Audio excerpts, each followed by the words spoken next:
Hello everyone, today in this video tutorial I am going to show you how to protect an Excel file or how to apply a password to an Excel file. Okay, let's get started. I have opened an account sheet.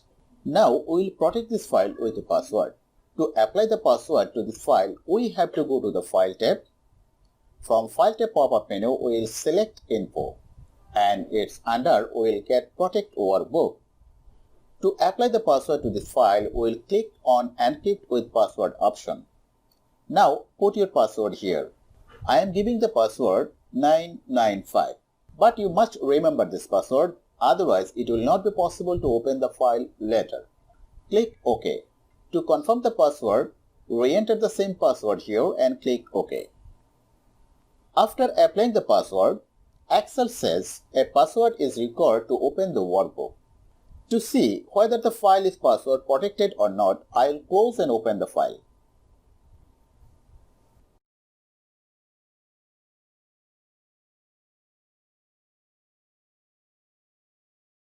We can see the file is password protected.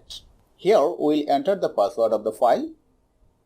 Now if we want to make the file unprotected, then we have to go to the place from where we protected the file.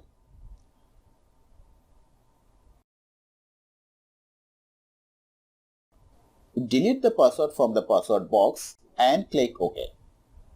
I hope you understand today's topic. If you like this video, I will request to hit on the like button.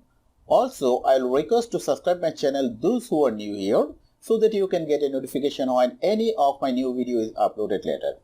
Thanks everyone. See you in another new video tutorial.